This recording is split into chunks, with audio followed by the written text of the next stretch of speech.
ഈശോയുടെ ഏറ്റവും പ്രിയപ്പെട്ട സോറികൾ ഒരു 3 വചനം നിങ്ങളുമായിട്ടൊന്ന് ഷെയർ ചെയ്യാണ്. അറിയാവുന്ന 3 വചനങ്ങളാണ്. ഈ വചനം പ്രാർത്ഥിക്കേണ്ട എപ്പോഴാണെന്ന് അറിയാം. പ്രത്യേകിച്ച് നമ്മൾ ഓരോ നിയോഗങ്ങളൊക്കെ സമർപ്പിക്കില്ലേ, നമ്മുടെ ജീവിതത്തിലെ ചില കാര്യങ്ങൾ, ആത്മീയ കാര്യങ്ങളോ ഭൗതിക കാര്യങ്ങളൊക്കെ സമർപ്പിക്കുമ്പോൾ നമുക്ക് അതിൻ്റെ കൂടെ ഒരു ശക്തി നൽകുന്ന 3 വചനങ്ങൾ ഷെയർ ചെയ്യാൻ പോകണം. ഒന്നാമത്തെ വചനം നോട്ട് ബുക്കിലേക്കൊക്കെ ഒന്ന് എഴുതി വെച്ചേക്കുക. സങ്കീർത്തനം 107 അതിൻ്റെ 13-ാമത്തെ വാക്യം. അപ്പോൾ അവർ തങ്ങളുടെ കഷ്ടതയിൽ കർത്താവിനോട് നിലവിളിച്ചപേക്ഷിച്ചു, അവിടുന്ന് അവരെ രക്ഷിച്ചു.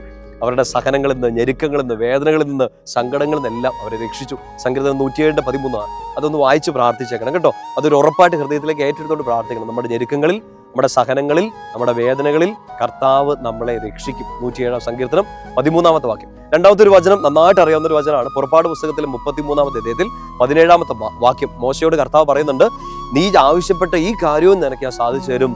എനിക്ക് നിന്നെ നന്നായിട്ട് അറിയാം, നീ എൻ്റെ ഇഷ്ടം, എൻ്റെ പ്രീതി നേടിയിരിക്കുന്നു. പുറപ്പാട് 33:17. അപ്പോൾ ഓരോ വചനവും ഈ പറയുന്ന ഈ വചനങ്ങൾ, ഇതുപോലത്തെ ആയിരക്കണക്കിന് വചനങ്ങളുണ്ട്.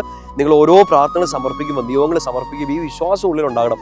107 സങ്കീർത്തനത്തിൽ പറഞ്ഞ പോലെ, ഞാൻ പ്രാർത്ഥിക്കുമ്പോൾ, ഞാൻ നിലവിളിക്കുമ്പോൾ കർത്താവ് എന്നെ രക്ഷിക്കും ഈ ഞെരുക്കത്തിൽ നിന്ന്. ആ വിശ്വാസത്തോടെ വേണം പ്രാർത്ഥിക്കാൻ വേണ്ടി. രണ്ടാമത്തെ കാര്യം പുറപ്പാട് 33:17 പറഞ്ഞ പോലെ, മോശയോട് പറഞ്ഞ പോലെ എന്നോടും നിങ്ങളോടും പറയാണ്, നീ ആവശ്യപ്പെട്ട ഈ കാര്യവും ഞാൻ നിനക്ക് സാധിച്ചു തരും.